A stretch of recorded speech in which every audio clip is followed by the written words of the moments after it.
A Beforense convida doutora Luciana Bosch.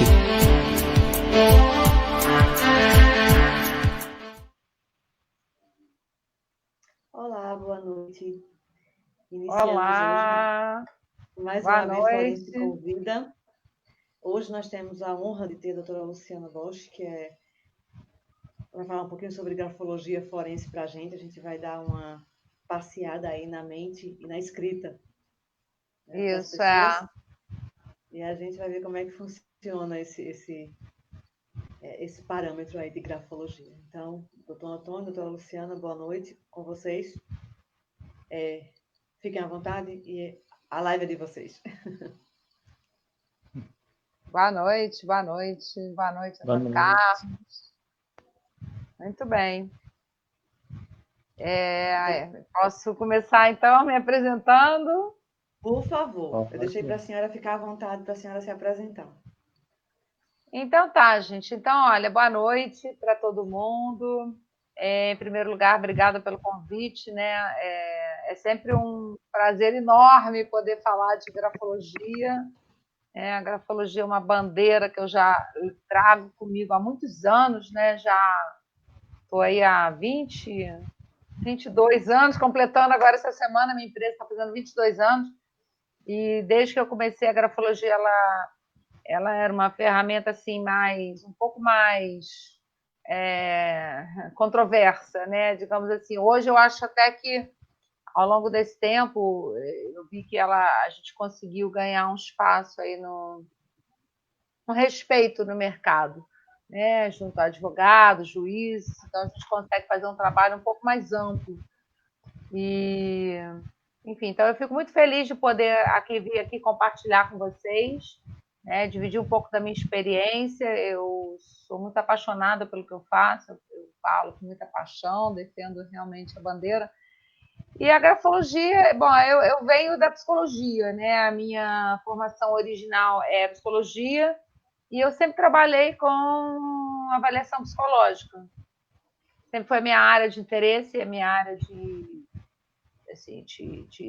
pesquisa e de curiosidade, sempre foi o que eu gostei de fazer. Já trabalho há muitos anos nisso, e aí comecei a usar a redação nos processos de avaliação psicológica, nos processos seletivos, porque eu entendia que a redação ela expressava, trazia um pouco da pessoa, né, de como ela fala, como ela pensa. Eu acho que a forma como ela apresenta seus argumentos, né, tem peso, se ela tem coerência nas ideias, se ela consegue defender um ponto de vista com clareza. Então, isso tudo sempre teve um peso muito grande para mim. E aí, só que eu via as redações e começava a ficar curiosa, né? Porque eu olhava, via que algumas escritas eram grandes, outras eram pequenas, umas eram para um lado, outras eram para o outro, e comecei a ficar naturalmente curiosa, né? Querendo entender por que as pessoas se manifestavam de forma tão diferente nas escritas. E aí fui estudar. Então, aí eu fui estudar grafologia e me encantei, de fato, né? Me encantei com a ferramenta, me enquadrei, me encaixei, me apaixonei. E aí acabei incluindo isso num processo seletivo, não só incluindo, como passou a ser meu braço direito, né? E eu assim, fui estudar, fui pesquisar, mergulhei nesse universo e comecei a ver que as possibilidades de atuação, de identificação de traços de comportamento, de caráter, de conduta, eram tão amplas que ela se prestava a muitas áreas, né?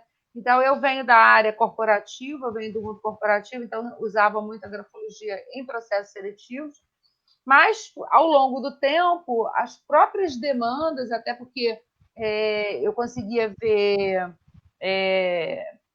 forças e fraquezas, né, nas escritas, né, traços que eram pontos de força, outros que a pessoa podia desenvolver. E as pessoas, naturalmente, como eu sou psicóloga, me pediam para fazer o desenvolvimento daquelas competências, né, um acompanhamento, alguma coisa mais a nível clínico. E assim foi. E aí foram surgindo situações em que, por exemplo, contando um caso aqui, eu fiz há um tempo atrás, uma pessoa, um pai, foi acusado de molestar uma criança a filha de 10 anos pela ex-mulher, né? Claro, por todo o relato, estava bem claro que era a ex-mulher que estava manipulando a situação. Mas nós fizemos um laudo psicológico do pai com base na redação, né? Porque ele estava preso, então eu não tinha nem acesso a outros testes, eu não ia poder aplicar outros testes. Eu fiz a distância, então ela foi lá, aplicou a redação, e essa redação ela gerou um laudo psicológico e foi entregue ao advogado, foi incluído nos autos e o juiz aceitou essa redação como o laudo como uma parte da defesa, né? Ele entendeu a importância do diagnóstico. E assim foram surgindo situações, né, que me levaram a entender que a grafologia ela tem uma enorme contribuição na perícia, na investigação criminal. Também, ao longo desse tempo, acabei de estudar a perícia grafotécnica, por entender que tudo faz parte, né, são braços da mesma ciência. E aí, então, nasceu o livro, nasceu o projeto Grafologia Forense, que a gente hoje no Brasil praticamente não vê nada nessa linha. E eu tenho uma verdadeira paixão pelo estudo, porque eu acho que ela é mais do que qualquer coisa, é uma mensuração psicofisiológica, né, onde a gente de fato consegue identificar, por exemplo, agora eu estou conduzindo uma situação também que estão 2 irmãos brigando pela guarda da mãe, e um irmão acusa a mãe de ter sedado a mãe para poder forçar ela a assinar documentos que transferem a propriedade, né, veículo, etc. Então, também é um outro caso novo que a gente pegou, que também ele vai entrar para os autos, quer dizer, ele vai ter uma boa aceitação. Enfim, a gente vai descobrindo aí ao longo do caminho que essa ferramenta, a técnica, ela tem várias funções, né? A gente consegue fazer um trabalho bastante amplo e o meu projeto, né? Claro, eu acho que talvez meu próximo projeto é começar a tentar fazer um trabalho regressivo, né? De reversivo, né? De trabalhar com crianças em escolas e começar a identificar tendências, né? Por exemplo, dificuldades de aprendizado, dificuldades de concentração, problemas de relacionamento, onde a gente consiga, até tendência a roubo, alguma coisa assim, ou depressão, e a gente consiga reverter um quadro. Né? Então, enfim, assim, de uma forma bem resumida, né, eu falei como é que eu cheguei lá. E a grafologia, ela é o quê? Ela é quem escreve o cérebro, né? Ela é a mão ela só reproduz os impulsos cerebrais. Então as pessoas têm muita dúvida, assim, mas por que minha letra muda muito? Ou por que né, o que acontece quando eu escrevo com letras de imprensa? Enfim, eu acho que o importante é entender quem escreve o cérebro. Por isso não existem 2 escritas iguais no mundo. Né? Não existem. Da mesma maneira que todos nós temos a nossa forma de andar, falar, gesticular, se vestir, a gente também tem a nossa maneira de escrever. Então, ela mais do que qualquer coisa, ela é uma ferramenta de identificação mesmo, ela é o nosso DNA, né? Ela é a nossa, a nossa forma, esse nosso carimbo, né? E, em todos os processos, tudo onde a gente escreve. Enfim, eu acho que assim, acho que eu tentei resumir um pouco aí do meu trabalho e não sei se vocês, né, querem perguntar alguma coisa.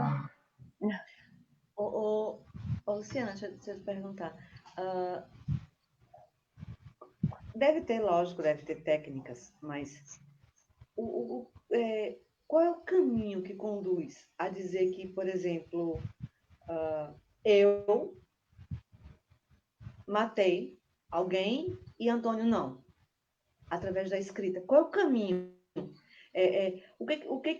Que traços eu posso... Claro que você não vai dar uma aula aqui, né? Mas, assim, que traços, que nuances eu posso demonstrar na minha escrita? É o tremor? É o modo? Eu não sei, né? Então...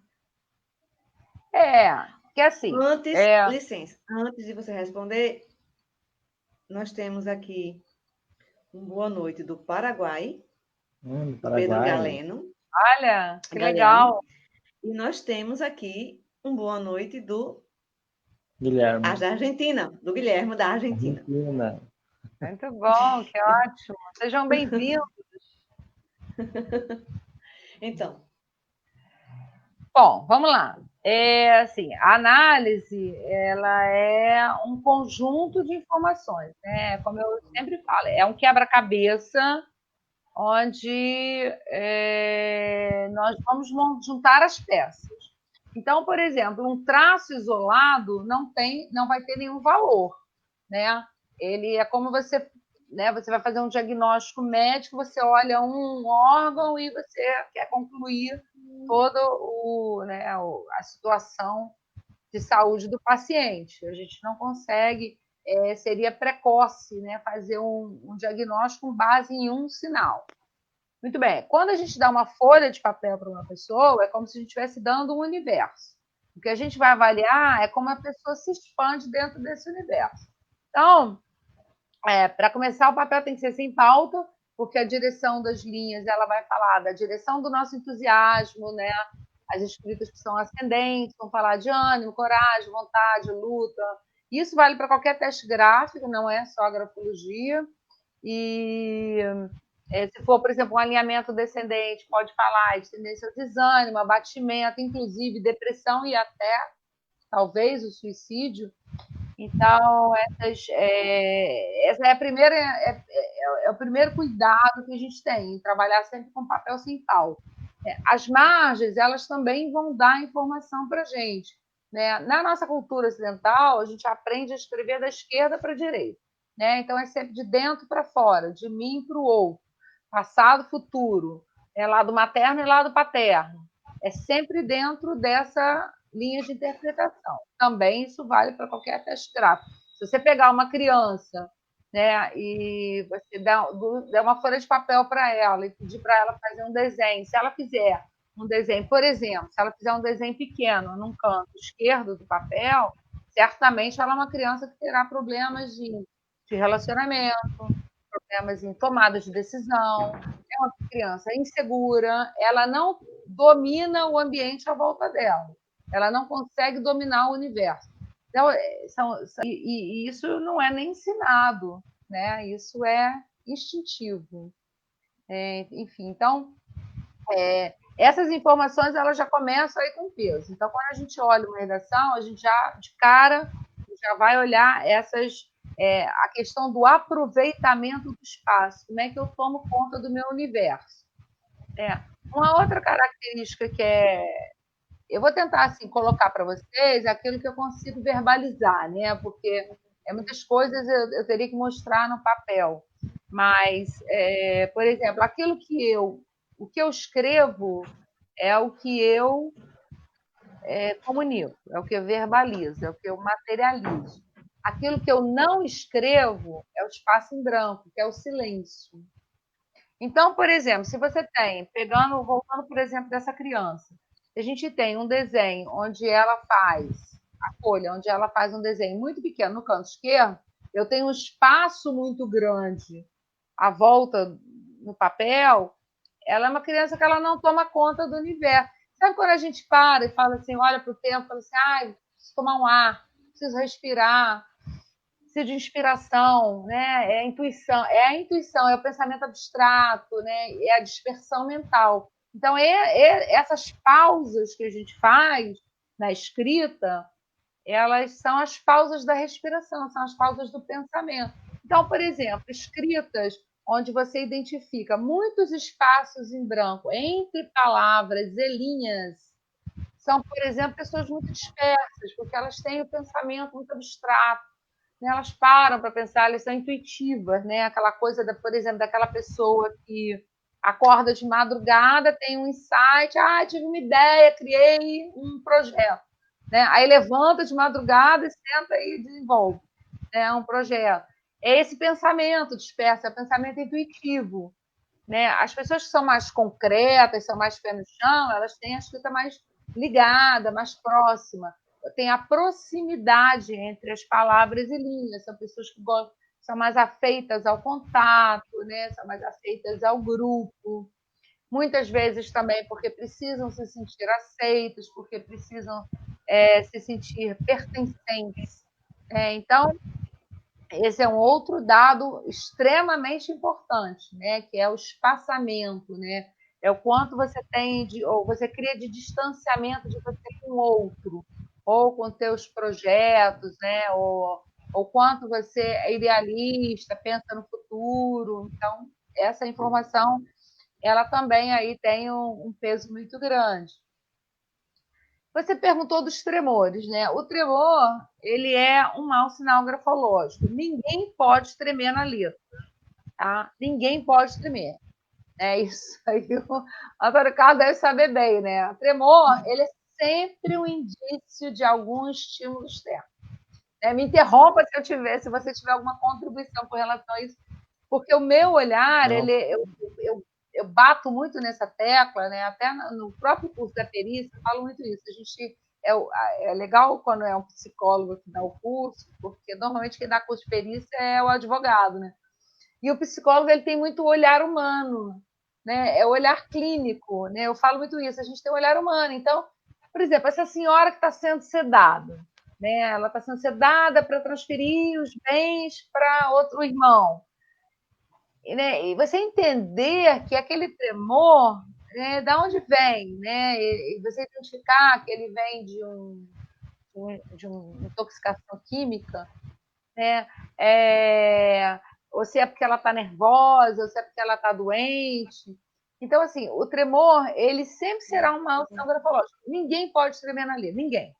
A menos que seja ou a criança que está definindo a motricidade fina, e aí ela ainda vai ter, né? Muitas vezes aí, né, quem tem filho pequeno, quem está acompanhando a gente sabe disso, né? A criança ela faz força para escrever, e além disso, a criança ela ainda vai definir a personalidade. Então, quando ela é muito criança, ainda a gente praticamente não trabalha, eu pelo menos não, eu evito, eu prefiro trabalhar com teste de desenho. Ou então o idoso que já tem uma saúde mais debilitada, uma pessoa, ou alguém que faça uso de algum medicamento, faça uso de drogas, faça uso de álcool. E aí sim essas pessoas podem apresentar então o tremor na escrita. Então, assim, ele pode ser um indicativo, que é o que eu falo muito, assim, é o sinal de alarme, né? Ele não é exatamente um sinal de que você vai bater o martelo e afirmar: é um sinal de roubo, é um sinal de alcoolismo. Não, mas ele pode ser, ele será sempre um sinal de alarme. Ele será a linha de investigação, né? É aquela linha, é aquele ponto nevrálgico, né? Aquele sinal que vai me conduzir a um diagnóstico mais completo. Mas o tremor, ele pode ser. Então, assim, torção, né? A pessoa quando enverga uma letra, por exemplo, vamos dizer, a letra T. A letra T é uma haste reta, né? Se ela envergar, né, ela curva a haste, isso é um sinal de... A torção, ela é sempre um sinal de sofrimento, sempre. Então, pode ser um sofrimento físico, emocional, mas ela sempre será um sofrimento, tá? Não tem sentido você pegar um T e você curvar o seu T. Ou um P, né? Letras que são retas, né? Você não pode envergar. Então, tem alguma coisa errada. Então, esse é um outro indicativo. Por exemplo, isso está lá no livro até, inclusive. Aliás, é bom lembrar para o pessoal que está assistindo a gente que a gente vai fazer o sorteio, né, dia 18, né? No dia 18 de novembro, não é isso? Isso, dia 18 de novembro. Fazer o sorteio do livro Grafologia Forense, onde eu trago tudo isso aí que a gente está falando de uma forma mais detalhada e vou discriminando vários sinais onde a gente consegue identificar, né? Um outro ponto interessante com relação à questão da mentira, aí que você perguntou, por exemplo, é a questão da legibilidade, né? Muitas pessoas falam para mim: minha letra é muito feia, né? A gente não faz a classificação da escrita se ela é é feia ou bonita. Essa classificação estética a gente não faz. Mas a gente faz, a gente faz a avaliação da questão da legibilidade. Isso a gente faz. Né? Se a escrita é legível ou ilegível. Porque a comunicação ela tem a ver com aquilo que eu estou transmitindo. Né? Então, é assim, é a minha preocupação em me fazer legível, entendida, compreendida. Quando eu falo, né, eu transmito minha informação, eu quero que vocês entendam o que eu estou falando, certo? Então, eu falo com clareza, eu falo de uma forma devagar, né? Eu falo no mesmo idioma que vocês. Se eu começar a falar em grego aqui, ninguém... Bom, a não ser que a gente tenha gregos assistindo, mas vocês não vão conseguir entender. Então, isso é assim, a minha preocupação com a comunicação. Isso também faz muito sentido. Então, por exemplo, uma escrita ilegível, né, pode ser um sinal de alarme, né, onde você não consegue identificar o que a pessoa está escrevendo. Entendeu? Entendi. Isso aí é o que por exemplo, é o que te direciona para qual seria exatamente a nuance que você me diria que houve ou não, por exemplo, um feminicídio? Quais características numa escrita me dirão que aquela pessoa ela pode ter cometido o feminicídio? Porque, assim, a enfermagem forense, ela lida diretamente com vítimas de violência. A enfermagem forense, ela permeia por vários campos, entre eles a psiquiatria forense, a enfermagem forense carcerária. E uma coisa que é importante também que você está falando aí na grafologia é que tudo que é feito, não apenas pela enfermagem, pela forense, mas por toda a enfermagem, qualquer coisa que você fizer, você tem que anotar. Você tem que relatar, tem que escrever e tem que assinar. Então, assim, são duas perguntas aqui. Qual seria a contrapartida, qual seria a contribuição da grafologia forense, no caso, em perceber que determinada receita não foi feita por determinada pessoa, ou determinado prontuário não foi assinado, porque isso é documentoscopia. Isso junta grafologia forense com documentoscopia. Isso é bem da perícia também, né? Uhum. Isso é bem da perícia. Isso a gente pegou, a gente até pegou um caso agora assim também. Mas aí, no caso de você. Aí é a falsificação. Né? Aí a gente já está entrando num outro braço da grafologia, que é a perícia grafotécnica, onde você identifica, e eu vou te falar, isso acontece a beça. Né? Uhum. Isso acontece a beça, falsificação de enfermeira que falsifica a letra de médico, isso a gente vê. Infelizmente, a gente vê isso. Mas aí seria no caso esse caso específico, eu acho que ele vai um pouco para o lado da perícia.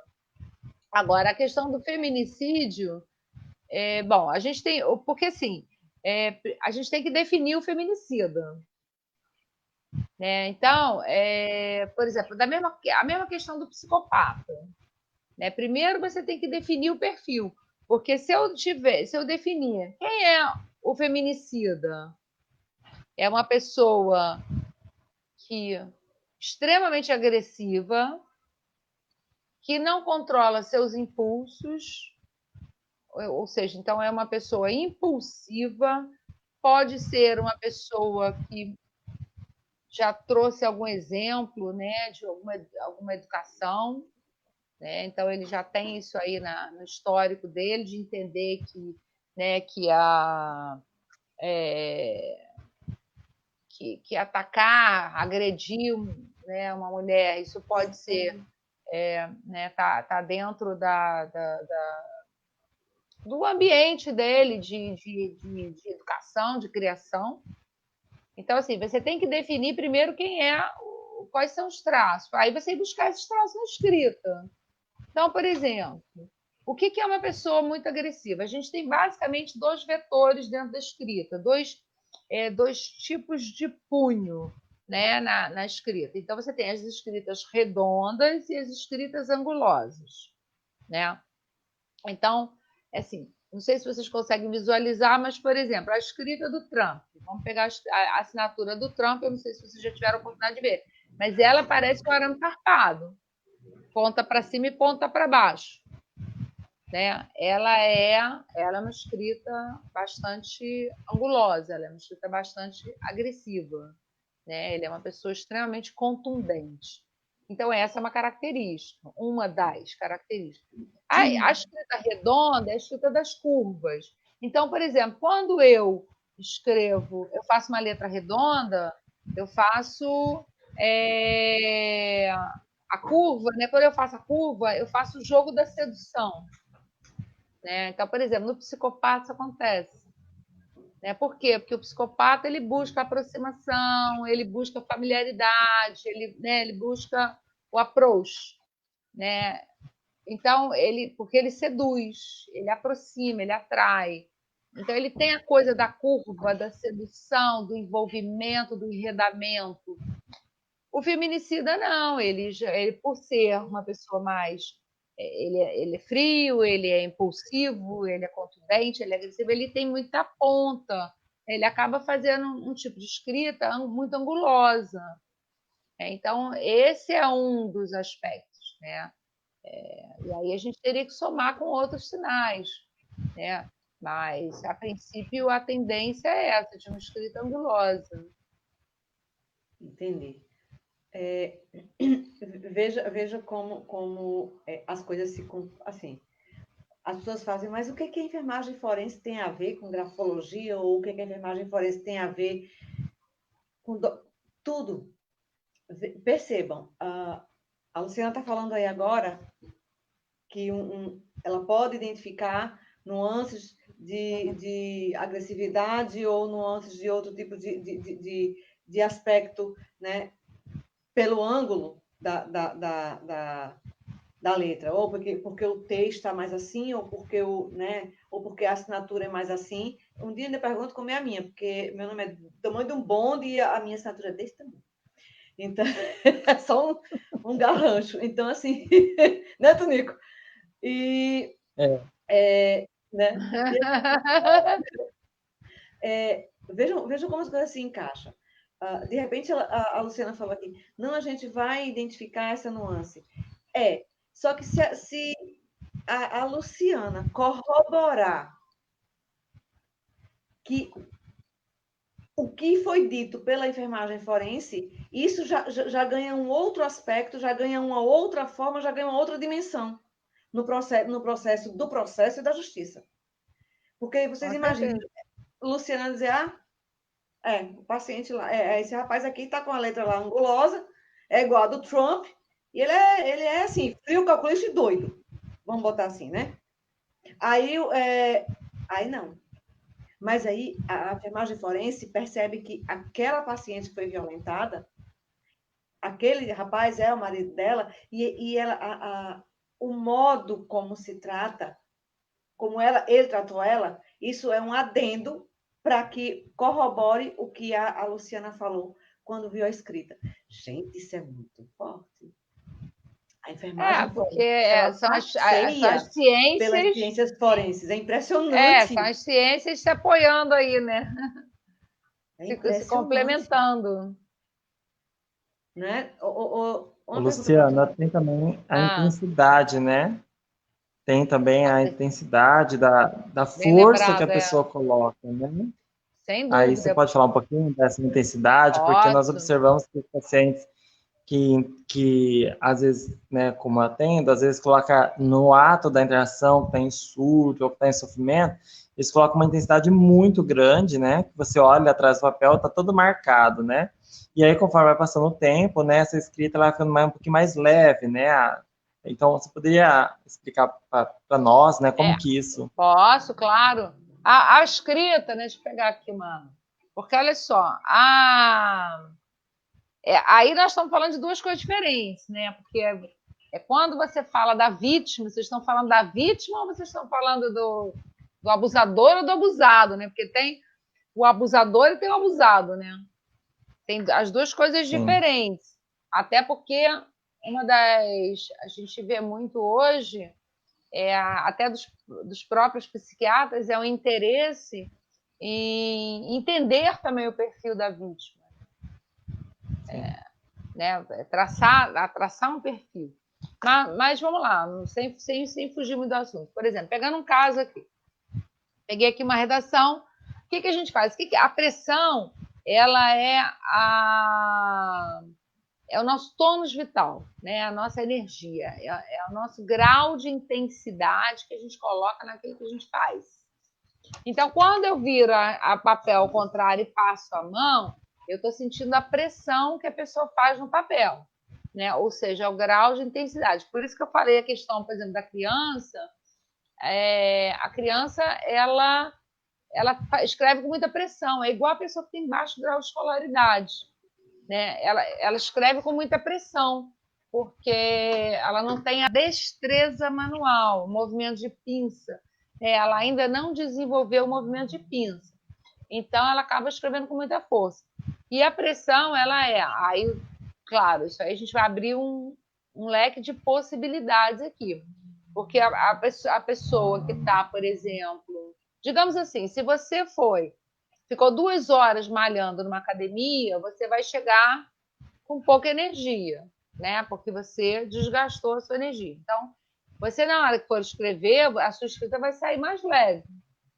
Ou qualquer coisa que você vá fazer, né, você vai estar com menos energia. Então, a sua escrita ela vai sair mais leve. Então, por exemplo, se você fez o consumo de algum álcool, né, você vai apresentar o tremor.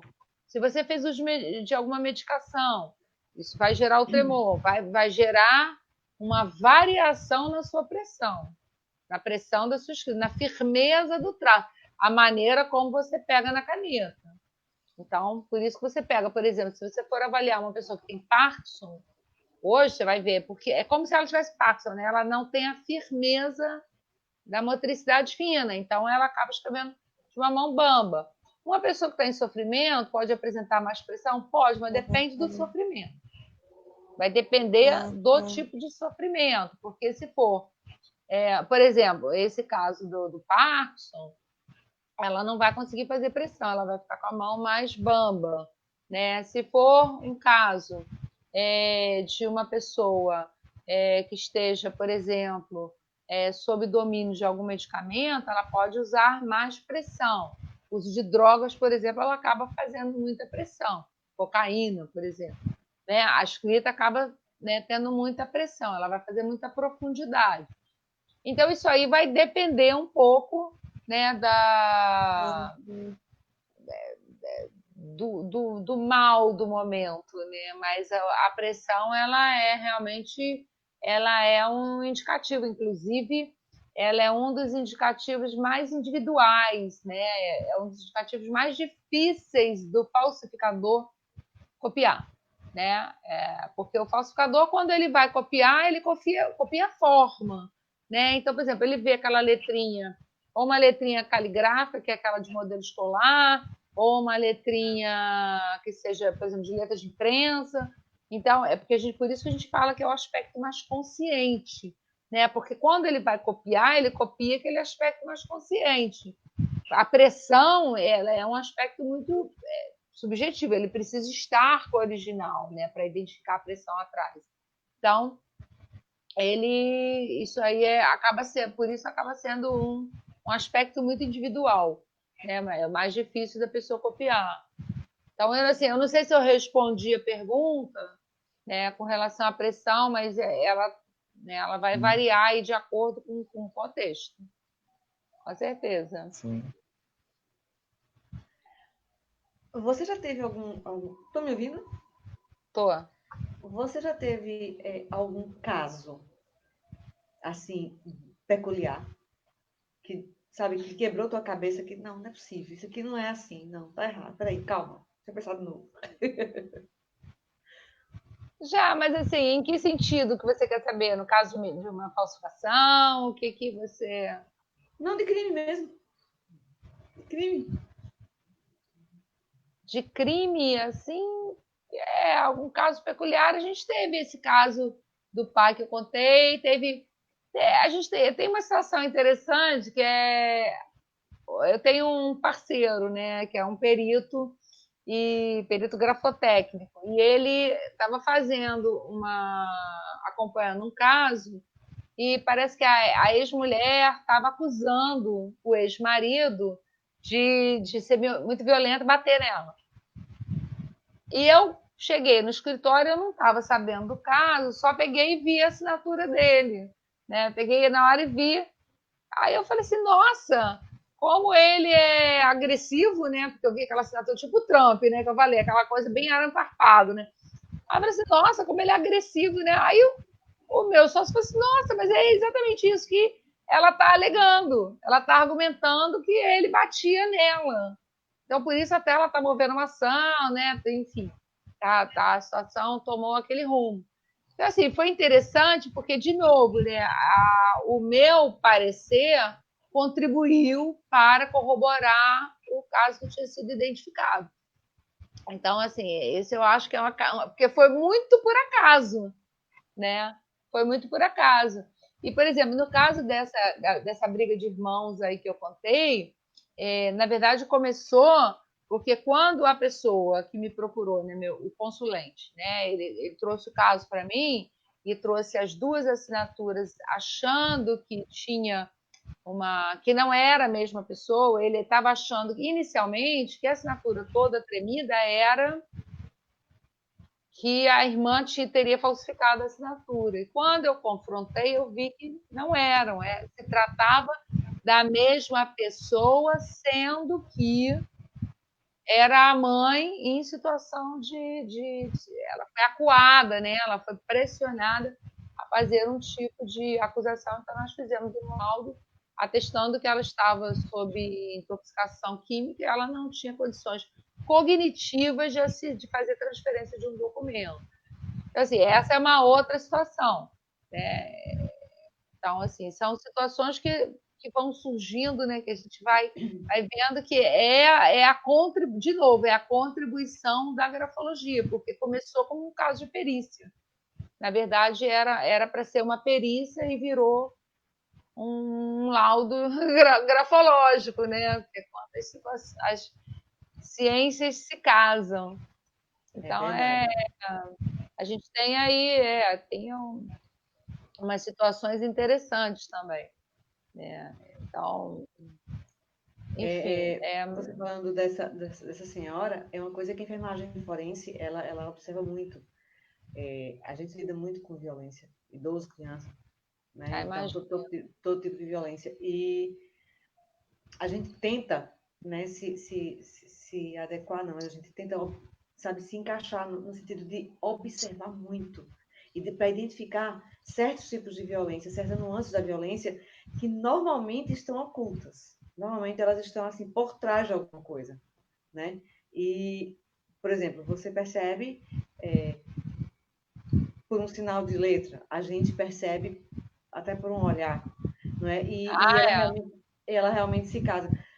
Como você falou aí, você percebeu que essa mãe estava sendo acuada. A gente preza muito por isso também, porque esse tipo de violência ocorre o tempo todo. A violência contra o idoso, nesse aspecto, ele é preponderante, assim, acontece o tempo todo.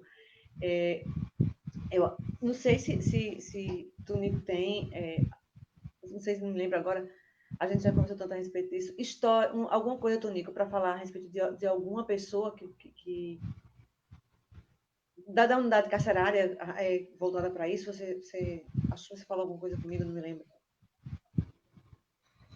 É muito comum, né? O custodiado, né? Os pacientes custodiados, eles gostam muito de escrever, né? Então eles gostam de passar, né, o tempo escrevendo, né? E essas escritas para nós, né? Muito valioso, né? Então, vou falar da minha parte, depois acho que a doutora Luciana pode contribuir muito, né, para isso, mas para nós, os pacientes criminais, né, esses custodiados, eles escrevem, né? Então, as escritas vão para nós, para o prontuário, porque para nós é uma riqueza fazer a leitura, né? E aí nós vamos compreendendo a modulação, né? Conforme vai passando anos, né? Ou meses, né? Essa modulação da fala, daquela escrita, né? E até mesmo da letra, né?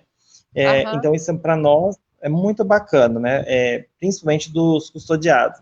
E nós observamos também, né, dentro dos pacientes custodiados, a maneira, né, que eles entram e depois começa uma escrita mais amorosa, uma escrita mais uma escrita de forma assim, romântica, né, romantizada, vamos dizer assim. E isso é muito comum também que nós observamos dentro desses pacientes custodiados, né? Então, não sei se o Luciano tem alguma coisa. Mas eles estão presos por quê? Tem N situações, né? Tem, às vezes, por homicídio, né? O homicídio geralmente não tem eles não têm essa escrita amorosa, né? Mas eles gostam de escrever, e a gente vem com escritas é uma escrita vaga, né? De uma estrada onde não se tem né, um fim, né? Então sempre são coisas vagas, né? De um homicídio, assim. Você vê alguns homicídios, né? Quando você vê que é um homicídio, ele fez aquilo porque ele precisava, no caso. Agora, já um sociopata, não. Você vê uma escrita mais elaborada, né? Uma escrita com mais critérios, né? Então, você vê que eles têm uma forma, né? Até um pouco exagerada na escrita, mas que ele tenta não demonstrar para nós, né? Aquela escrita, mas sempre tem, eu falo que nunca tem um crime perfeito, nunca tem nada perfeito, né? Eles sempre dão aquele viés para nós, né? Então isso é muito bacana. Agora, às vezes é um pedido de perdão que fica remoendo anos, né? Que às vezes não tem nada a ver com um crime, mas num determinado momento, né? Que ele passa por terapias ou está passando ali, né? Porque ele passa tempos pensando ali, né? Refletindo. E aí vem aquela escrita romântica, daí nós sempre pergunta, né? Mas essa escrita, né? Você escreveu uma coisa romântica, né? E aí, às vezes, enche o olho de lágrimas e fala, é porque eu me recordei, né? E aí nós vivenciamos, né? Nós pegamos isso como trauma vivenciado, e aí eles estão tentando, de alguma forma, ressignificar isso, né? Então, é muito bacana, né? Então, eu sempre falo que o que nós pensamos, nós falamos. Geralmente, então, nós mensuramos, né, lógico, as funções psíquicas através das falas, né? Mas também a escrita fala muito, né? Então, isso é para nós, dentro da psiquiatria, é muito importante, dentro do contexto, né? Tanto da psiquiatria clínica como da psiquiatria forense. Tem duas coisas. Não, eu acho incrível. Inclusive, se você quiser algum dia me mandar essas redações, eu vou amar. Né? Você pode escanear e mandar e a gente fazer um estudo. Porque tem duas coisas fundamentais aí dentro do que você falou. Né? Uma é que a gente... Bom, vou começar primeiro com um tema, né? Que é a questão do consciente e do inconsciente. Então, eu costumo comparar que a redação... Ela é igual quando a gente entra no programa. A gente não, porque eu nunca fui ao programa do Big Brother, né? E nem quero ir. Né? Mas é mais ou menos assim. Né? A pessoa, quando chega no programa do Big Brother, né, ela está atenta às câmeras, atenta aos espelhos, retoca o batom, ajeita o cabelo. Né?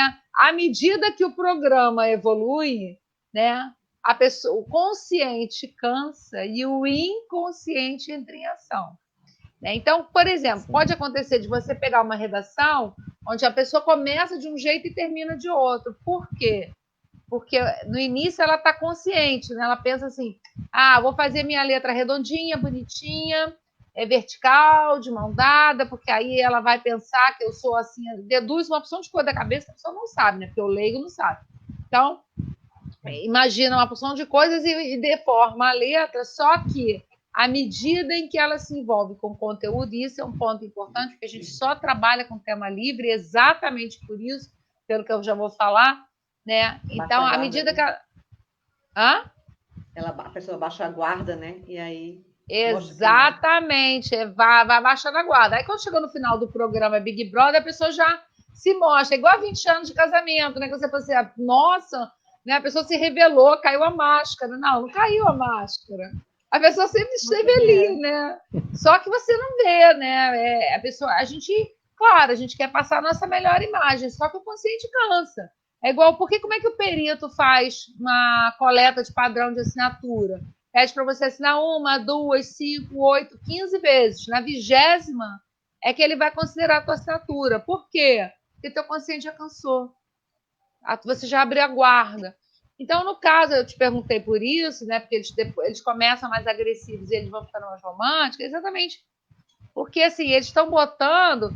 E escrever é uma experiência muito sensorial, né? Então, assim, você acessa muitos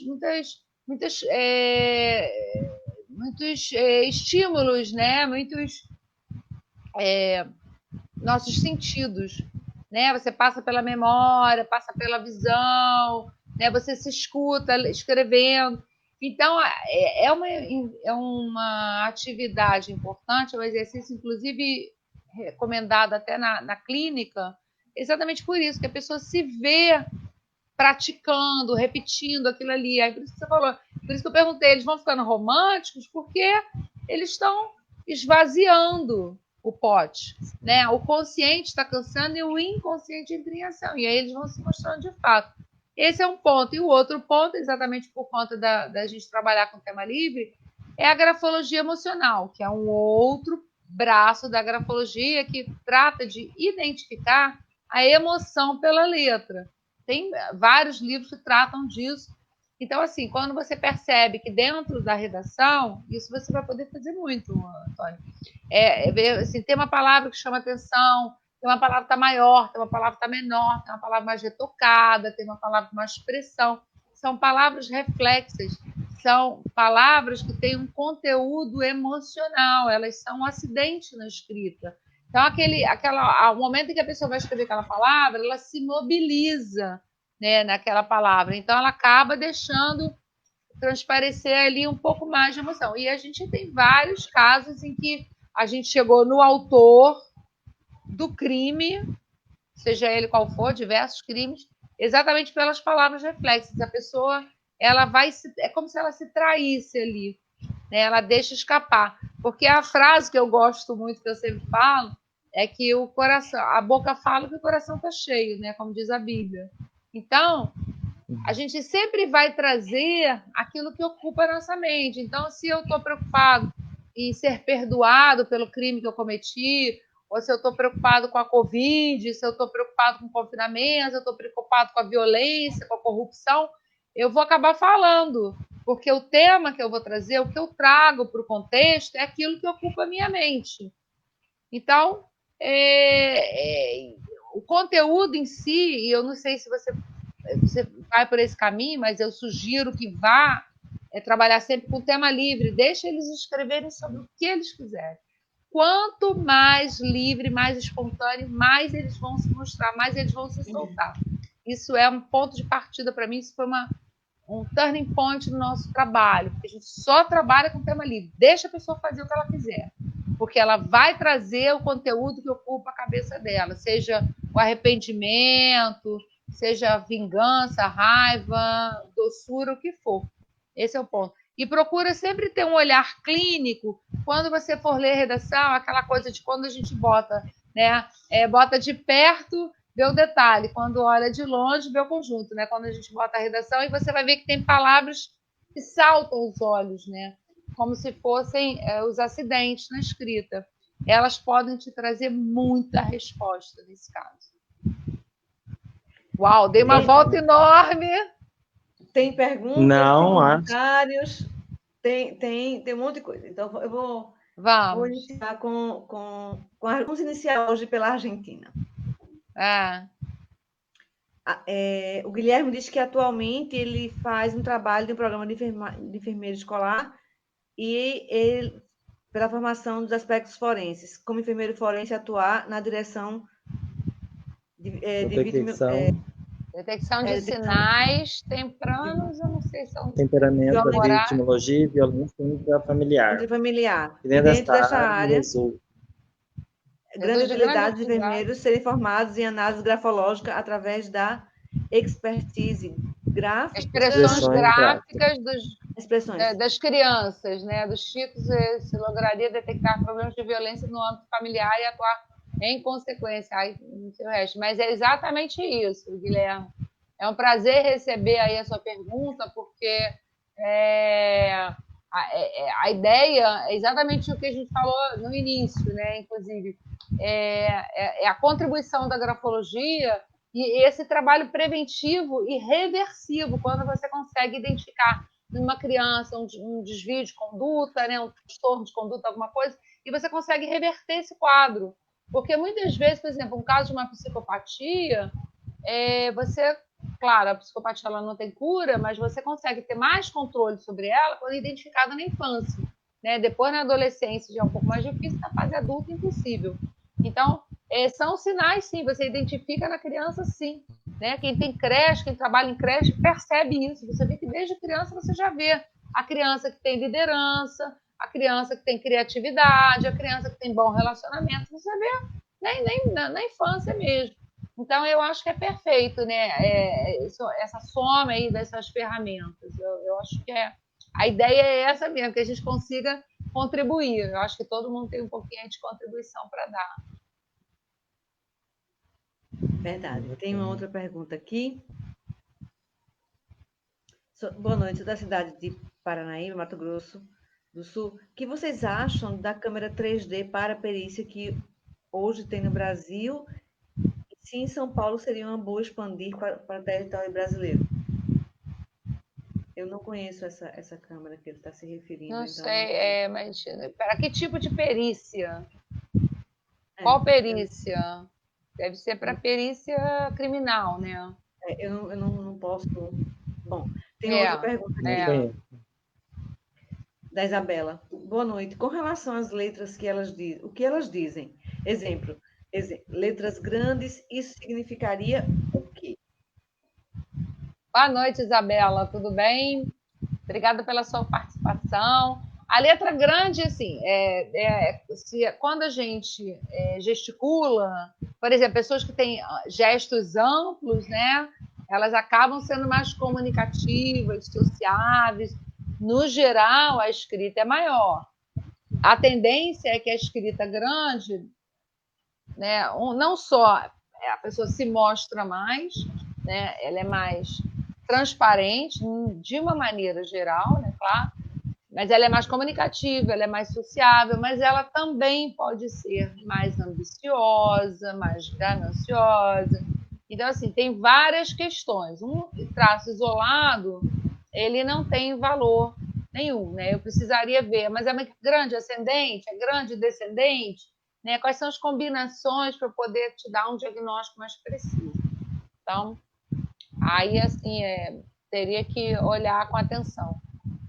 Até porque, muitas vezes, quando o leigo fala que a letra é grande, a gente vai olhar, a gente não acha que ela seja grande. Então, tem que ter uma avaliação mais criteriosa mesmo. Falando em critério, deixa eu fazer uma pergunta. Vocês devem ter vários critérios. O critério situação e idade, ele também é levado em conta? Idade? Sim. Idade. Porque situação e idade, porque assim, ao longo dos anos, creio eu, a gente muda um monte de coisa. Pensamentos, atos, né? Há 10 anos atrás, quando eu tinha 15, né? Há 10 anos quando eu tinha 15. Eu também. Nós duas, somos da mesma idade. Deixe para lá. Desorientado no tempo, meu Deus. O tempo não passa, né, Antônio? Pra gente o tempo não passa. Que beleza, que alegria. Há 10 anos atrás, quando eu tinha 15, nós tínhamos 15, eu era, assim, eu ficava mais quieta, eu não dizia, por exemplo, que eu não estou gostando porque estou pisando no meu pé. Hoje, não. Hoje eu digo. Mas eu não dizia, não é porque eu não queria, não, eu dizia para não magoar. Você entende? Hoje não. Hoje eu digo que está doendo sim e tira o pé do meu pé porque está doendo, senão eu vou pisar no teu também. Não é bem assim não, óbvio. Mas assim, a gente muda ao longo dos anos. Existe um critério para isso também? Fator idade, fator momento, fator... tudo. Vocês têm um critério para fazer esse tipo de avaliação? Existe. Existe porque, assim, quando a gente é alfabetizado, e todos nós somos alfabetizados com o mesmo padrão de letra, né? Com a escrita caligráfica, que é aquele modelinho escolar. Todos nós somos alfabetizados com o mesmo modelo. O que vai acontecer é que, à medida que eu me personalizo, me individualizo, a minha escrita também vai se personalizar e se individualizar. Então, hoje, olhando para trás, né, há 10 anos, né, quando a gente foi alfabetizado, a letra era diferente porque nós éramos pessoas diferentes, certo? Então, assim, claro, quando é criança, né, na fase dos 6 anos, né, mais ou menos, que é quando a criança é alfabetizada, todo mundo aprende o mesmo modelo. Você vai lá, copia a letrinha do professor que ele bota no quadro, você, né, reproduz a letra dele. À medida que o tempo vai passando, a gente vai passando por perdas, por sucesso, por fracassos, por ganhos, e a escrita vai se modificando também, tá?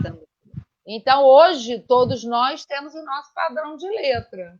Cada um tem o seu padrão, porque, né, a gente é resultado do que a gente come, do que a gente bebe, se a gente dormiu bem, se eu malho 2 horas na academia, ou se eu me alimento mal, né, se eu tenho alguma doença, se eu tenho LER, né, que é a lesão por esforço repetitivo. Então, assim, a gente é fruto de tudo que a gente, da forma como a gente vive, das escolhas que a gente vai fazendo. Então, isso é uma questão, né? Então, porque as pessoas falam, mas a minha letra muda muito. Eu falei, graças a Deus. Que bom que a sua letra muda, porque senão a gente tinha ficado com a mesma letra lá dos 6 anos de idade quando a gente foi alfabetizado, né? Que bom que a letra muda. Então, esse é um ponto. Outro ponto é, a gente tem, assim, momentos em que você tem... por isso que quando eu falo a grafologia, ela é mergulhada na psicologia. A gente não consegue dissociar uma ciência da outra, porque a gente está falando de ser humano o tempo todo. Então, por exemplo, se você foi assaltado, você chegou aqui no meu escritório, você vai fazer uma redação, você foi assaltado e você está tremendo, a sua letra ela vai sair tremendo. Ela tem que sair tremendo. Se você está tremendo, a sua letra vai sair tremendo. Se você bebeu e você está com a motricidade frouxa, a sua escrita ela vai sair frouxa, né? Eu tinha um caso de uma amiga minha que ela ficou grávida. Ela ficou anos tentando engravidar. Aí fez um monte de tratamento, não conseguiu. Bom, 5 anos depois ela conseguiu engravidar. A letra dela mudou completamente. Quando ela se descobriu grávida, a letra ficou grande. Tá? Aí, ó, a letra grande, tá vendo? Ó. Não é sinal de que ela está grávida, não. É só sinal de alegria, euforia, felicidade, realização, conquista, plenitude. Então, ela ficou com a letra muito grande. Claro que isso aí foi por um tempo, até que a euforia baixasse, né, e ela voltasse ao estado emocional normal, mas ela ficou um período. Então, assim, foi muito interessante, porque ela ficou visível a mudança da letra dela. Então, assim, é um estado emocional? Claro que é. Se você estiver mal, né, agora, por exemplo, em tempos de Covid, confinamento, né, a gente está com pessoas doentes em casa, na família, pessoas morrendo. Então, assim, tem muita gente em depressão, tem muita gente, né, à beira do suicídio, tem muita gente mal. Então, esses sinais eles vão aparecer na escrita também, né? Então vai aparecer isso aí, com certeza, não tenha dúvida, claro. Excelente a sua colocação. Falando a respeito do suicídio. Que nuances, desculpa, eu encontro em uma pessoa que pode pensar em cometer o suicídio? Alinhamento descendente. Por exemplo, deixa eu ver se eu tenho algum aqui. Mas quando você pega, por exemplo, uma linha que desce, né?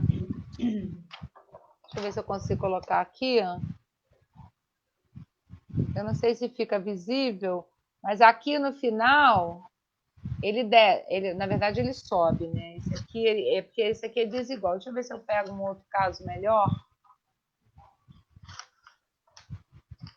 Eu queria um alinhamento descendente para mostrar aqui, por exemplo, é um caso.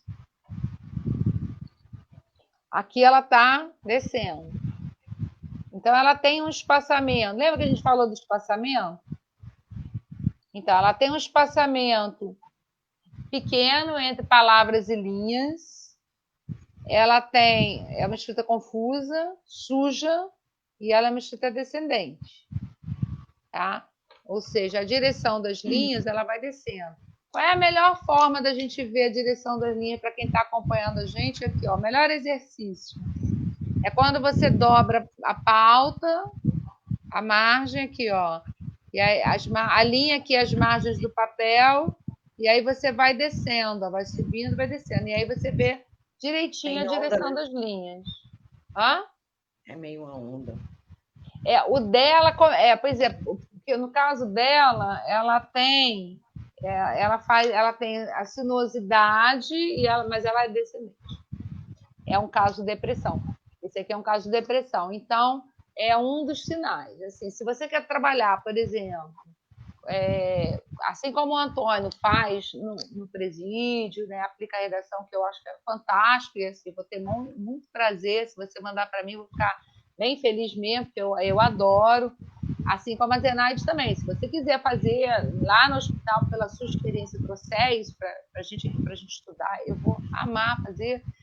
E eu acho que talvez aí o sinal de alarme, o primeiro aí para vocês, pode ser a questão da direção das linhas.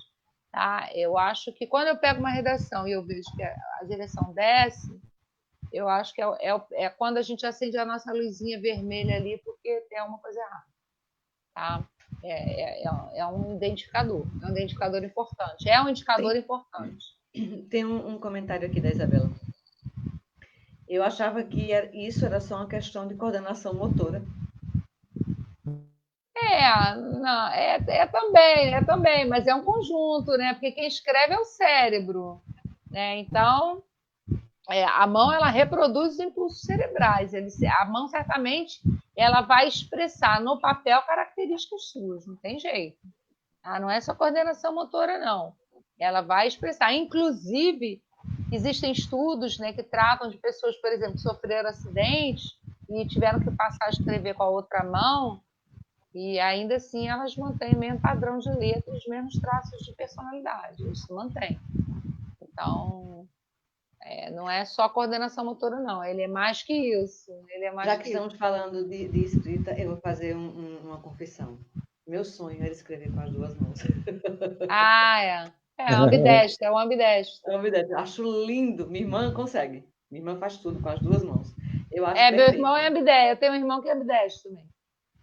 Eu não consigo nem dar tchauzinho com a mão esquerda, porque o negócio já sai meio estranho.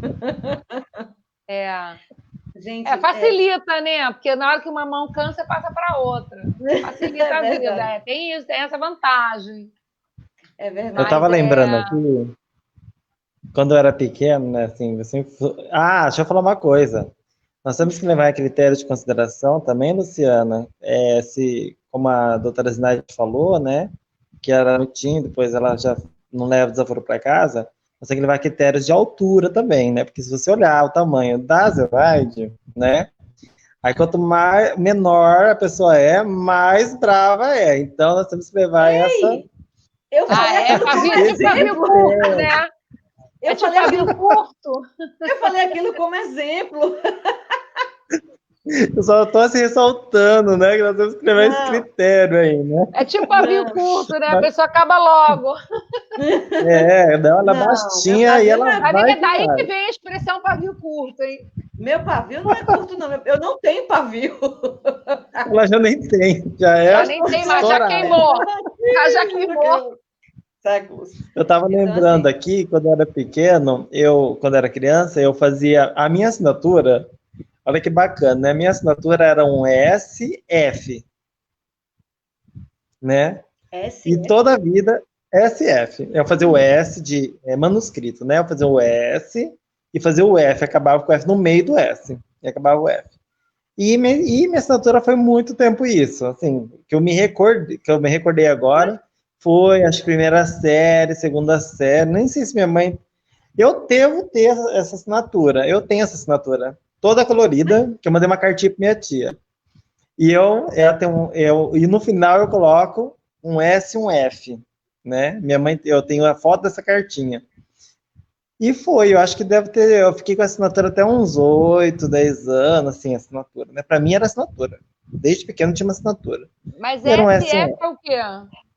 Sabe Deus, né? Meu nome é Antônio Carlos. Na verdade, minha mãe queria que eu chamasse Luiz Henrique, né? Mas também não tem nada a ver. E minha assinatura é SF. Minha mãe tá aí assistindo. Olha, vou te dizer, essa questão de quando a gente é criança, é muito comum imitar a assinatura de pai e mãe, até a adolescência, mais ou menos, né? A Zenaide perguntou a questão da idade. Eu acho que até uns 14, 15 anos, né, o adolescente ele ainda tende a se espelhar muito na assinatura do pai, da mãe, né? Porque tem como mito, né? Idealiza muito. Então, é natural que eles espelhem, né? Mas aí, a partir de 17, 18 anos, quando a personalidade já começa a estar mais formada, eles vão adquirindo o padrão próprio de assinatura. Tá? Então, fica tranquilo que na infância, provavelmente, às vezes acontece assim, você vê um professor, né, que fez uma letra legal no quadro, aí você achou legal, né, o tio, né, a gente chama de tio, aí você copia, mas a tendência é que se aquelas características não tiverem nada a ver com a sua personalidade, a tendência é que você vá abandonar esses traços, né? Então, não precisa se preocupar que isso passa. Isso é a mais pura verdade? Eu sempre achei bonito aquelas letras trabalhadas. Nossa, o A de calígrafo, de calígrafo. O A perfeito. O B, eu achava lindo. Aquele B que é assim, não sei como, depois... de convite de casamento. Rapaz, espera aí, não dá pra mim não. Primeiro que eu sou agoniada, eu não tenho tempo nem de pensar. Quanto mais tá fazendo letrinha bonita. Mas é exatamente isso que acontece, né? Porque a pressa, né?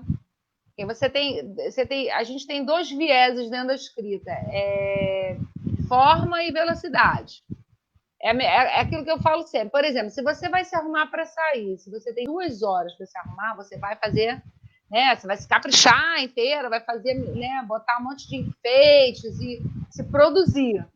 Agora, se eu disser para você, Zenaide, exatamente. Se eu disser para você, Zenaide, você tem 2 minutos para se arrumar para sair. Estou te esperando. Você, né? É igual a escrita. Se você está com pressa de escrever, por quê? Porque você não tem mais tempo, ninguém mais tem tempo, né? Você escreve rapidinho. Agora, se você tem todo o tempo do mundo, né? Antigamente, as pessoas tinham todo o tempo do mundo, né? Pegar aqueles livros, né? De assinaturas, de cartas, antigamente.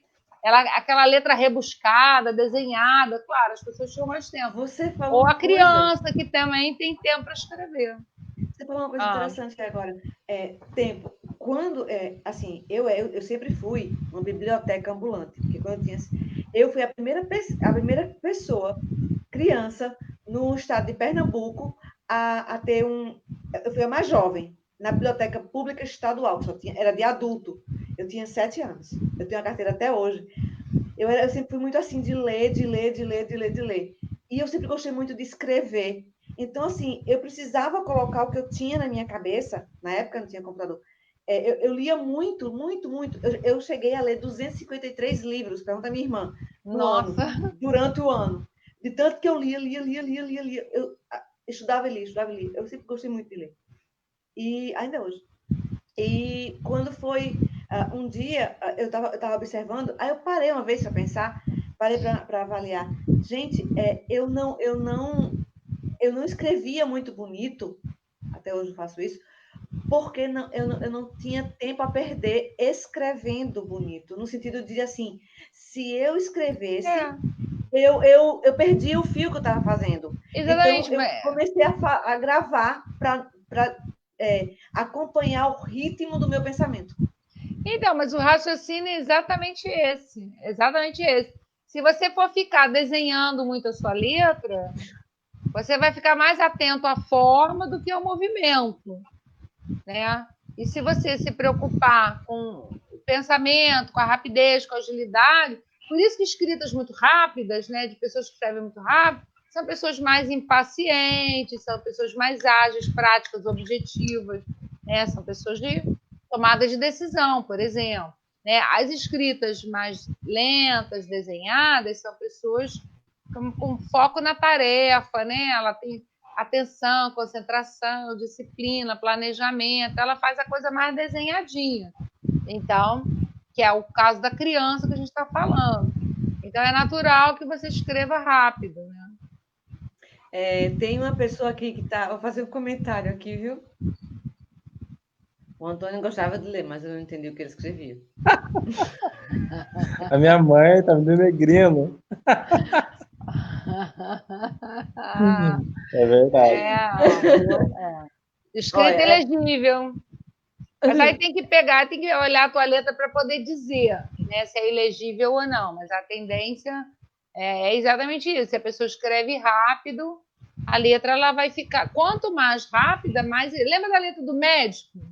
Uhum. Né? A gente sempre usa a letra do médico como exemplo. É mais ou menos aquilo ali, né? O médico escreve muito rápido. Então, a letra acaba ficando... Ela tende para a ilegibilidade, porque ele vai escrevendo muito rápido. É uma coisa, a letra da professora primária, ela é toda desenhadinha no quadro, né? Porque ela tem tempo ali. Quer dizer, na verdade, ela nem tem tempo. Ela precisa que a criança copie, né? É diferente. Sim. Mas é a escrita lenta. Eu preciso mostrar esse comentário aqui da Isabelle. Eu tenho a minha desde criança, jurava que ia ser meu autógrafo, porque eu ia ser famosa. É a assinatura dela, ela estava comentando. Agora eu quero que a doutora... Eu quero que a doutora Luciana avalie a situação grafológica desta menina. Vamos avaliar. Bom, aí eu teria que ver a letra, né, para poder dizer. Né, eu acho que é mais a questão psicológica do que grafológica dela. Tá mais para psicológica. Vamos lá, você, Antônio, dá seu parecer aí. Dá de aparecer aí, Antônio. Dá seu diagnóstico. Fez o quê? É bem por aí. Ai, Deus do céu. Acho que ele não entendeu. Luciana, me diga uma coisa. Quando vocês iniciam um processo de avaliação, de averiguação, seja no âmbito não sei, criminal, seja no âmbito apenas, né, na parte psicológica, estou me referindo à grafologia, vocês observam todo o entorno? Ou vocês, por exemplo, eu estou bem, estou tranquila, estou muito bem, tu está me avaliando. Mas o que tu não sabe é que por trás eu posso estar tentando te mostrar que não é aquilo que está acontecendo. Só que assim, tu faz uma abordagem só comigo? Ou tu usa da tua experiência e do teu conhecimento também psicológico para fazer uma abordagem em torno? Ou apenas... Porque, veja só, nenhuma ciência é exata. Não tem. O ser humano não é exato? Exatamente. Né? Eu estou te dizendo aqui que eu escrevo... 2 mais 2 não é 4 do ser humano. Nada exatamente. Exato. Não existe. Então, não assim... existe. Tudo é subjetivo. Tudo é subjetivo. Exato. Então, assim, eu inicio te dizendo que eu estou bem e tal. Só que, assim, eu não quero te dizer que eu estou bem. Eu não... Sabe, é um problema meu. Tu vai fazer a minha averiguação, mas é um problema meu. Tá, vamos assim, se ser bem subjetivo. tu vai me contratar para trabalhar na tua empresa, né? Então, tu vai me avaliar pela escrita. Nesse aspecto, eu sou enfermeira e tu vai me avaliar pela escrita. E aí, nesse aspecto, eu não vou te dizer o que eu estou passando. Mas tu vai olhar o entorno, tu percebe alguma coisa ali naquela escrita que tu vai ter que olhar o entorno. Quer dizer, o que eu estou ideal, dizendo né? é levado em consideração, mas tu percebendo que eu tenho esse problema, talvez, tu tem como encaminhar a parte forense mesmo, me encaminhar para uma avaliação, uma abordagem mais pesada, a ponto de tu identificar coisas que estão lá na minha mente, escondidas, e que nem eu mesma sabia que tinha? Então, olha só, a ideia é essa, né? Porque, assim, por exemplo, eu faço muito laudo também grafológico para terapeutas, né? Porque a gente eu acredito que a gente consegue aí furar esse bloqueio inicial num tratamento terapêutico.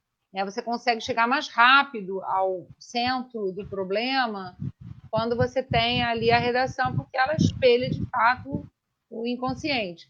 Então, quando a pessoa começa a escrever, ela começa com o domínio do consciente, e à medida que ela vai se soltando, ela vai mostrando o inconsciente. Então, esse é um ponto. Então, eu acredito que no primeiro momento você vai tentar disfarçar, vai tentar demonstrar alguma coisa, mas eu acredito que em algum momento o bloqueio vai furar e você vai transmitir alguma coisa importante ali. Isso é uma coisa que isso é um ponto que eu acho, né? Então, assim, você vai estar fazendo um processo seletivo para enfermagem e aí a gente vai na redação, eu vou conseguir identificar algumas coisas. Claro que quanto mais ferramentas de análise você tiver, melhor. Então, se você pode fazer a redação uma entrevista, eu vou na entrevista confirmar algumas hipóteses. A redação, ela vai me trazer hipóteses. Né? Então, por exemplo, vou contar um caso que eu acho que é engraçado, mas que eu acho que assim, interessante. Num processo seletivo, uma candidata, ela fez a redação e ao longo da redação ela fez um grau de espaçamento entre as palavras e linhas, né? X, ela tinha um espaçamento X. Quando chegou na assinatura, ela fez nome e sobrenome, o espaçamento entre o nome e sobrenome era maior do que dentro do texto. Então, estava visível, claro, que a gente tem um olhar treinado, né? O nosso olhar clínico, e tal, a gente bate o olho e vê, tá vendo ali que tem um espaçamento, o espaçamento está maior, né? Aí, ao longo da entrevista, já sabia que o sobrenome era do marido, poderia ser do pai, mas era do marido. E aí, então, Aí eu perguntei como é que estava a vida familiar dela, porque eu desconfiei que ela estava separando do marido, né? Quando eu vi ali o espaçamento. Aí ela falou que, né, ao longo da entrevista, ela acabou falando que ela realmente estava separando do marido. Aí eu falei assim, mas dá para ver na sua letra que você está separando do marido. Aí ela levou um susto, né? Eu falei assim, como assim? Você está vendo a minha letra que eu estou me separando do marido? Eu falei, tô. Aí eu mostrei para ela, expliquei, ó, tá vendo aqui? Lembra do espaçamento? A gente falou que é a pausa, né? É a pausa para respiração, para inspiração, é a dispersão mental. É isso aí. Aí eu mostrei para ela que quando ela separa nome e sobrenome, ela inconscientemente estava dando um distanciamento do marido.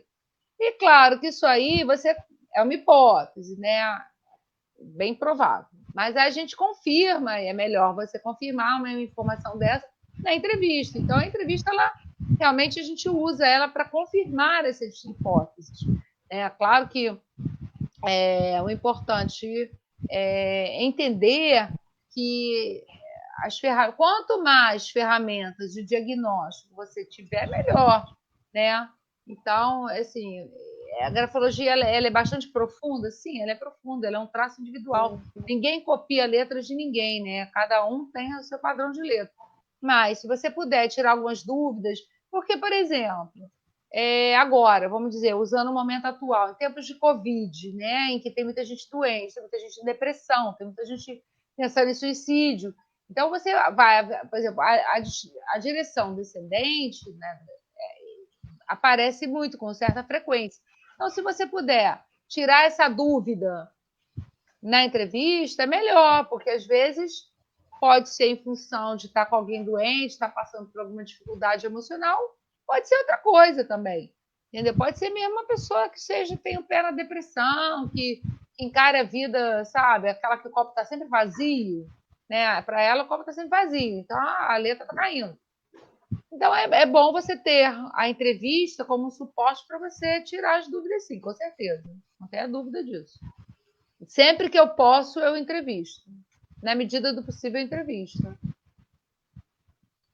A psiquiatria forense, ela envereda por esses caminhos também, Tonico. Ela tem, não é, como certas identificações, elas são possíveis de serem feitas, mas a junção da grafologia, né, que a gente acha que é tão bobo, né, que é assim, mais uma escrita, tu escreve bonito, tu escreve feio, ela pode denunciar um homicida, ela pode denunciar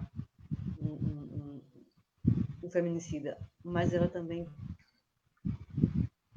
pode tirar alguém desta denúncia. Não é verdade? Essa pergunta é para mim ou para o Antônio? Para os dois. Vai, Antônio. Com você a palavra, vai lá.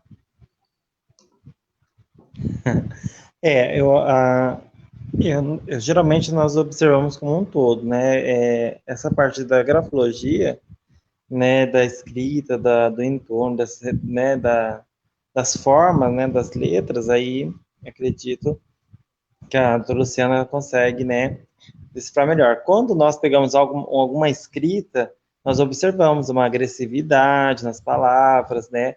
Nós observamos alguma passividade, então, o jeito que a pessoa escreve, né? Então, nós vamos observando, nós colocamos geralmente a pessoa na nossa frente, né? E vamos observando essa escrita e como essa pessoa está escrevendo. Então, são letras agressivas, fortes, né? Nós colocamos alguns tipos de cores na mesa, então, geralmente é o preto, né? Alguns utilizam o azul, então você vai ver também tons de cores. Então, assim, também. É um contexto dentro, né? Um contexto bem amplo que nós observamos, né? Dentro da psiquiatria forense, mesmo porque, né? São várias especialidades, né, Luciana? Eu acredito que são né? Vai subdividindo várias coisas, né? E observa, e sim, também tem a certa passividade que você vai atender e você olha e você realmente vê que não tem, aquela pessoa não participou daquele crime, né, e você observa você vai pedir para a pessoa descrever alguma coisa, você vê uma certa passividade na escrita, aí não estou falando do sociopata em si, né, estou falando de algum crime comum, né, e aí você vê uma passividade, então você vê uma certa uma razoabilidade na escrita, né? Então, o contexto, né, a escrita em si, né, por completo, nós conseguimos dar essa abordagem, né? Agora, essa escrita mais minuciosa, de contornos, aí sim, necessita de uma pessoa mais qualificada, que nem a doutora Luciana. Com certeza. Com certeza. Aí vão entrar aí as variações de pessoa para pessoa, né? Aí não tem jeito. São os traços que individualizam as escritas, né? Cada um com a sua. São fenômenos, né, também, que a pessoa traz. Eu lembrei de um paciente que ele não é custodiado da psiquiatria clínica, e ele escreve, ele adora escrever, e toda letra, todo conteúdo, o cunho dele é um cunho amoroso, então como se a mulher fosse chegar, essa busca por essa mulher, né, e você vai ver o contexto, ele nunca conseguiu ficar com a mulher, né, ele nunca conseguiu, Então, assim, ele tem um embotamento, por mais que ele é um esquizofrênico paranoide, né, ele tem esse diagnóstico médico, psiquiátrico, né, você vê que ele tem um embotamento afetivo, ele não consegue, a única expressão que ele tem é na escrita, né, então bacana é que ele consegue se expressar, né, mesmo sendo paranoide, ele consegue se expressar na escrita pelo embotamento, né, afetivo dele, pelo retraimento dele, e essa busca por esse amor incondicional, né, esses fenômenos que ele traz é muito bacana, né, então você vê uma escrita grossa, né, esquizofrênica, tem uma escrita grossa, né, uma escrita mais rude, né, sempre de preto, né, se possível ele gosta de, questão de caneta, ele gosta do lápis de cor preto, então ele tem isso, mas eu acho que, eu acho não, né, ele traz, né, traumas, ele traz isso da personalidade dele, do inconsciente dele, essa busca por esse amor, né, isso é muito, eu acho que travou, né, essa busca por esse amor, então eu acho isso muito bacana, quando ele faz essas escritas, e é sempre. É legal, eu acho incrível, né? É uma forma de expressão mesmo, e a pessoa coloca para fora, né? É bem legal. Eu acho que o Antônio caiu. Uma coisa que você falou logo no início foi... uma coisa que você falou logo no início foi a respeito da criança. A enfermagem forense, ela preza, ela tem um dos focos, um dos objetivos, evitar que a violência ocorra. E como é que a gente pode fazer isso? Educando, prevenindo. Isso aí. Né? Eu acho que se a gente junta forças, né? No caso, a enfermagem forense com a educação e prevenção, e, por exemplo, a grafologia forense, que pode detectar, quando criança, alguma nuance de patologia ou alguma nuance de agressividade, eu acho que isso aí só viria a somar. Com certeza. Eu acho que esse é meu sonho, né, de consumo, né? A gente conseguir